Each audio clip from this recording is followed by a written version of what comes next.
네, 안녕하세요. 반갑습니다. 8월 8일 MLB 분석 방송 시작해 보도록 하겠습니다. 일단 오늘도 저의 방송을 찾아주신 모든 형님들 다들 감사 인사 먼저 드릴 수 있도록 하겠습니다. 어서들 오시고요. 내일 MLB가 사실 많은 경기가 있지는 않습니다. 4가지 경기 있는데 또 열심히 분석을 준비해 왔고 유튜브로 보신 형님들 아직까지 구독이라든지 좋아요 안 하신 분들 계시다면 시작하기 전에 한 번씩만 눌러주시고 시청해주시면 감사드리겠습니다.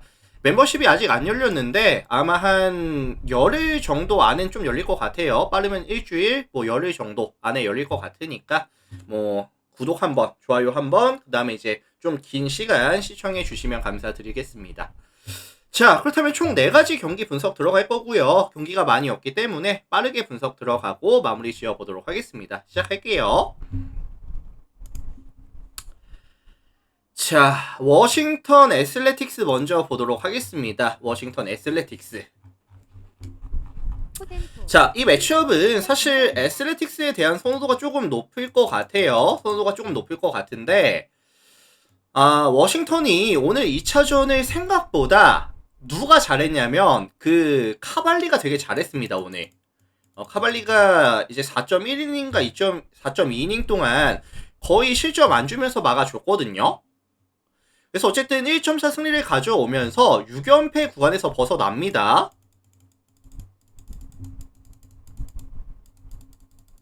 자, 다만 워싱턴이라는 팀 자체가 최근의 경기력은 명확하게 안 좋은 건 맞아요. 최근 5경기 평균 실점이 경기당 평균 11실점씩 가져가면서 실점에 대한 억제가 전혀 안 되는 구간은 맞다.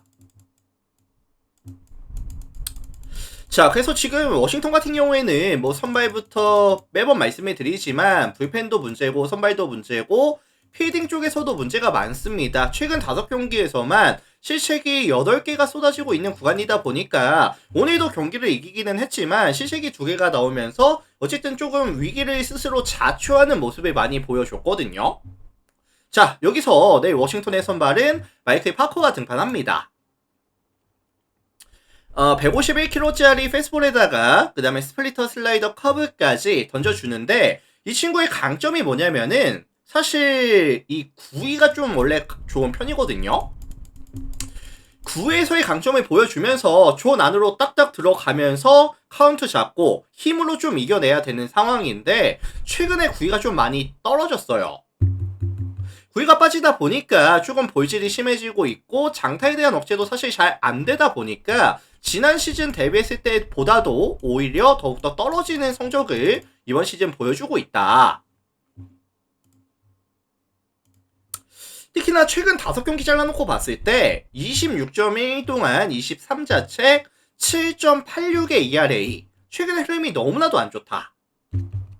자, 그리고 이제 애슬레틱스 같은 경우에도 이번 시즌 사실 자완을 만났을 때 괜찮았거든요. 자완 상대 팀 OPS가 0.740 리그 전체 8위 괜찮았고요. 뭐 최근에 득점에 대한 지원도 잘 되고 있는 구간에다가 확실한 컨택 능력과 펀치력까지 갖추고 있는 팀이다 보니까 아마 이거 파커가 이 애슬레틱스를 상대하기가 조금 까다로울 거예요. 그래서 이거는 파커에 대한 기대치 자체를 높게 설정해 줄 수는 없다고 볼게요. 자, 반면에 이에 맞서는 애슬레틱스의 선발은 로페즈가 등판합니다. 145kg짜리 페스볼에다가 슬라이더 체인지업까지 3피치 유형인데 뭐 구속이 빠르지는 않지만 페스볼에 대한 무브먼트라든지 볼 끝이 괜찮거든요. 익스텐션도 나쁘지 않고요. 특히나 이번 시즌 최대 강점은 좌타자 헌팅.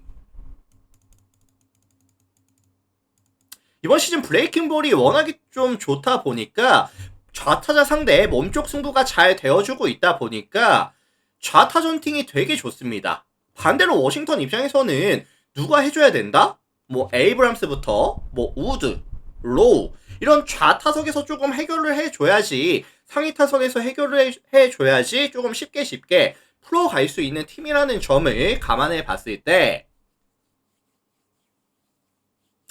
이건 사실 선발 싸움에 있어서 애슬레틱스가 마진을 남기면서 가져갈 확률이 굉장히 높아 보이거든요. 게다가 지금 워싱턴 같은 경우에는 뒷심 싸움에서 전혀 역할이 안 되고 있고 지금 이제 과부하도 조금 많이 걸려 있는 데다가 실책에 대한 억제가 안 되고 있고 파커에 대한 신뢰도 역시도 많이 떨어져 있는 구간이라고 한다면 내일 경기장이 돼 이런 내셔널 파크라는 특성까지 감안해 준다라고 한다면 애슬레틱스 승리 아니면 이제 화력전으로 가져가는 경기 정도 예측을 해볼 수 있을 것 같아요.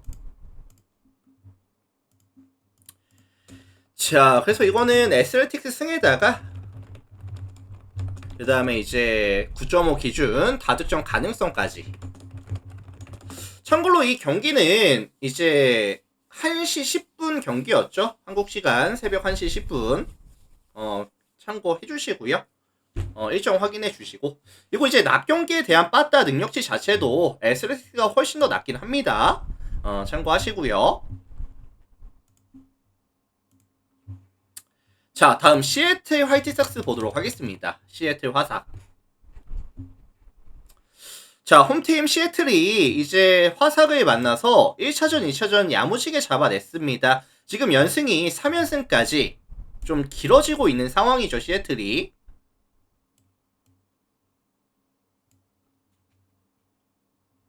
자, 여기서 이제 로건 기버트로 이어지는 투수 운영이라고 한다면 사실 수위까지 잡아내주겠다, 4연승 구간 들어가겠다 라는 의지를 좀 보여줬다고도 저는 보고 있거든요.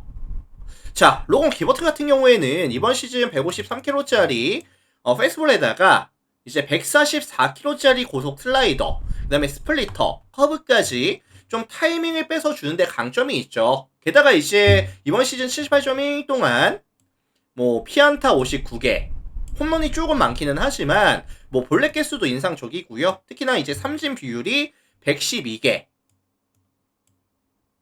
굉장히 이상적이죠. 볼넷 18개에다가 삼진 112개, 0.98의 WHP와 3.45의 ERA.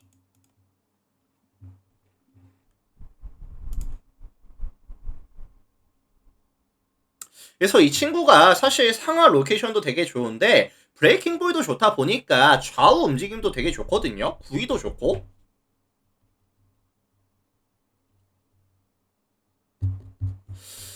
자, 다만 지금 화삭 같은 경우에는 이 로건 기버트를 만나서 사실 좀 많은 득점을 아마 득점해내긴 좀 힘들 거예요. 다만 이 화삭 같은 경우에도 이제 최근에 빠따 능력은 펀치 능력은 나쁘지 않거든요. 최근 5게임에서 이제 홈런이 총 11방이 나와주고 있는 구간이다 보니까 사실 이 화삭이 가장 뜨거웠을 때 대비했을 때는 좀 내려오고 있기는 해요, 사이클이. 하지만 이 펀치력은 여전히 괜찮다 라는 점을 감안해 봤을 때 대량 득점까지는 아니더라도 큰 거 한두 방 정도 기버트 상대로 때려낼 수도 있겠다 라는 생각이 들긴 하거든요. 자, 반면에 지금 화삭의 선발은 셰인 스미스가 등판합니다. 153km짜리 페이스볼에다가 슬라이더, 체인지업, 커브까지 페이스볼에 대한 구위라든지 볼끝, 직선 구종들에 대한 대부분의 밸류 자체가 많이 높아요. 근데 이제 조금 아쉬운 게 뭐냐면은 브레이킹 볼이 조금 애매하거든요. 그리고 최근엔 좀 커맨드도 많이 흔들리는 모습들. 그래서 사실 경기력 자체가 좀 저점까지 내려와 있는 게 아닌가. 최근 5게임 잘라놓고 봤을 때 18.1 동안 20자책 ERA로 환산해보면은 9.82가 찍히고 있거든요. 그래서 사실 이닝 이팅에 대한 기대도 최소 실점 억제를 해줄 수 있다는 기대감도 걸어주기가 좀 어려울 것 같아요. 그리고 하필이면 시애틀은 이제 다시 타격 사이클이 올라가는 구간, 최근의 득점에 대한 지원이 너무나도 잘 되고 있는 구간이기도 합니다. 그래서 사실 셰인 스미스 자체도 불안한데 최근에 이 화삭이 또 이제 바실이라든지 윌슨, 허드슨, 불펜 구간도 조금 실점률이 다시 올라가고 있거든요. 그래서 전체적인 밸런스 자체가 약간 무너지고 있는 구간이 아닌가. 자, 종합해보면 사실 시애틀이 화력으로 이 화삭 스미스라든지 불펜이 충분히 공략해줄 수 있는 그런 상황인데, 다만 화삭 같은 경우에도 큰 거 한두 방 정도는 보태줄 수 있는 느낌의 경기 정도? 그래서 이거는 시애틀 승이라든지 아니면 좀 다득점에 대한 가능성에 대해서 말씀을 드려보도록 하겠습니다. 참고하시면 될 것 같아요.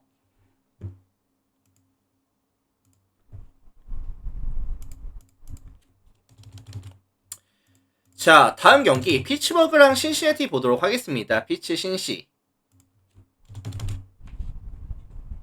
자, 이 매치업은 이제 가장 먼저 눈에 들어오는 부분은 최근 이 피츠버그가 실점에 대한 억제가 잘 안 되고 있어요. 원래는 이제 시즌 평균 실점이 4.05 실점, 리그 전체 10손가락 안에 들어가는 실점률을 유지 중인 상황인데, 최근에는 이제 5.8 실점까지 실점에 대한 억제가 잘 안 되고 있다. 그래서 선발들이 조금 빠르게 무너지면서 불펜에 대한 과부하도 많이 올라와 있고 실점률도 많이 올라가 있고, 그 다음에 핵심 코어들 이제 트레이드 시켜버리면서 뎁스 자체도 좀 많이 얇아져 있는 구간이거든요.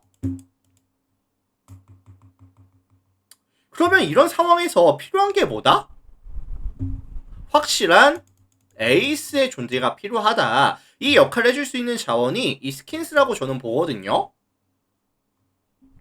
자, 일단은 이제 158kg짜리 굉장히 빠른 페이스볼에다가 싱커, 슬라이더, 체인지어까지 이번 시즌 스플리터도 나쁘지 않습니다. 그래서 압도적인 구속, 구위, 제구 능력, 땅볼 유도, 삼진 능력 굉장히 이제 잘하는 투수인데, 님 추천 감사합니다.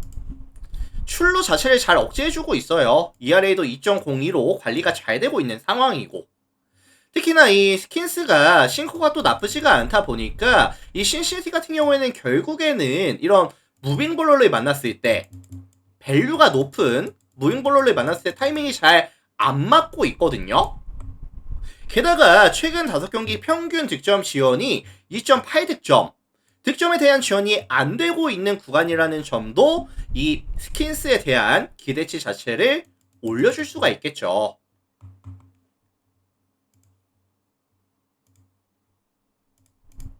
그래서 최근 이제 신시내티의 빠따 컨디션이라든지 아니면 상성을 봤을 때 스킨스는 완벽 투까지도 한번 욕심내 보일 수 있다고 보거든요. 자, 반면에 원정팀 신시내티의 선발은 브래디 싱어가 등판합니다. 148kg짜리 싱커에다가 슬라이더, 그 다음에 이제 포싱까지 던질 수가 있는데, 사실 이 싱어 같은 경우에는 이 싱커의 밸류로 승부를 가져가야 되는 유형이거든요. 근데 이제 조금 아쉬운 게 뭐냐면은 홈과 원정에서의 기복이 분명히 있습니다. 홈에서 12경기 가져가는 동안에는 67이닝 동안 25자책 3.36의 ERA, 낫배드 잘하고 있다면, 원정에서 10번의 경기에서는 48.2이닝 동안 31자책 5.73으로 기복이 되게 좀 심해요. 피츠버그도 생각보다 이번 시즌 가장 잘 치는 구종이 뭔지 아시나요? 사실 무빙볼에 대해서 타이밍이 나쁘지가 않거든요. 그래서 항상 이 싱어는 이 피츠버그를 만났을 때 성적이 그렇게 좋지 못했었습니다. 조금 볼실하다가 털리는 경우가 꽤나 많았어요. 그래서 요거는 사실 피츠버그가 조금 유리한 상황에서 경기를 끌고 갈 수 있는 경기가 될 가능성이 높아 보이고요. 그리고 이제 신시내티의 득점에 대한 지원이 없는 경기가 될 가능성이 높다라고 한다면, PNC 파크의 특성을 좀 감안해 준다라고 한다면, 이거 이제 피츠버그 승이라든지 그 다음에 7.5 언더에 대한 가능성까지 좀 말씀을 드려보고 싶네요. 참고하시고요.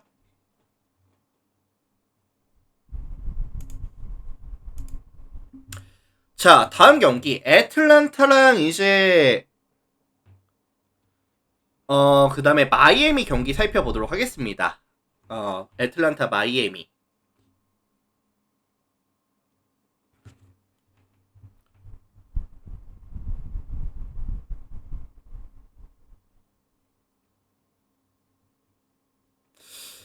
자, 이 매치업은 이제 최근 양 팀의 경기력이 조금 상반되는 모습을 보이고 있다라고 봐주시면 될 것 같은데, 애틀란타가 최근 5경기에서 1승 4패, 그 다음에 이제 마이애미 같은 경우에는 최근 5경기에서 3승 2패. 흐름이 나쁘지가 않습니다, 마이애미가. 근데 이제 여기서 애틀란타의 선발이 카라스코가 등판을 하는데, 사실 좀 신뢰도가 많이 떨어지는 선발이라고 보고 있거든요. 150km짜리 페이스볼에다가 뭐 싱커, 슬라이더, 체인지업 이렇게 좀 타이밍을 뺏어주는 모습을 보여주는데, 사실 이번 시즌 이닝 데뷔했을 때 장타에 대한 억제가 잘 안되고 있거든요. 1.53의 WHP와 5.68의 ERA.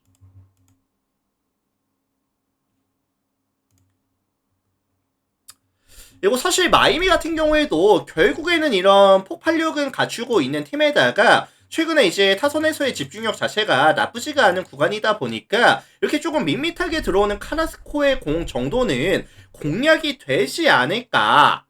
묶이는 그림은 사실 예측을 하기가 조금 어렵다고 생각하거든요. 그래서 카라스코에 대한 기대치 자체를 높게 설정해 주긴 좀 어려울 것 같아요. 자, 반면에 지금 마이애미의 선발은 이제 유리 페레지가 등판합니다. 이번 시즌 되게 좋죠. 10경기 나와서 50이닝 동안 0.94의 WHP와 2.7의 ERA, 50이닝 던지는 동안에 피안타가 단 29개밖에 없었습니다. 뭐 피홈런 2개도 인상적이고요. 볼넷이 조금 있기는 하지만 어쨌든 WHP가 0점대로 관리가 잘 되고 있다. 그래서 이제 158kg짜리 페이스볼을 던져주고 있고, 뭐 슬라이더라든지 뭐 커브 체인지업까지 이 페이스볼에 대한 의존도가 조금 높기는 한데, 애틀란타도 사실 155가 넘어가는 이런 파이어볼러를 만났을 때는 타이밍이 잘 안 맞거든요. 그리고 최근 5경기 애틀란타가 팀 타율도 많이 떨어져 있죠. ERA는 4리까지 떨어져 있는 구간에다가 득점에 대한 지원도 전혀 또 안 돼주고 있는 구간이다 보니까 사실 페레즈를 만나서 반등각을 봐주기에는 조금 어렵지 않을까, 이런 생각이 좀 듭니다. 그리고 최근에 뭐 양팀 불펜 구간은 나쁘지 않아요. 뭐 애틀란타도 나쁘지 않고 마이애미도 다시 이제 좀 부진하다가 다시 올라가는 양상. 그래서 요거는 종합해 보면은 선발 싸움에서 마이애미가 조금 마진을 남겨줄 가능성이 높아 보이고요. 뒷심 구간에서는 약간의 소강 상태로 좀 흘러갈 가능성까지 좀 말씀을 드려보고 싶거든요. 자, 그래서 요거는 사실 마이애미가 승리는 좀 가져갈 것 같고, 그 다음에 이제 8.5 기준 언더에 대한 가능성까지 언급을 조금 드려보도록 하겠습니다. 참고하시면 될 것 같아요. 자, 유튜브로 보신 형님들, 오늘 뭐 경기들이 많지 않기 때문에 뭐 간단하게 한번 분석을 진행해 봤고요. 뭐 4가지 경기 또 열심히 분석을 진행해 봤는데, 저의 방송이 조금 도움이 됐다 라고 하신 형님들은 나가시기 전에 구독 한번, 좋아요 한번 좀 눌러주시면 감사드리도록 하겠습니다. 유튜브 형님들 먼저 좀 인사드리고요. 오늘도 많이들 시청해 주셔서 감사드립니다.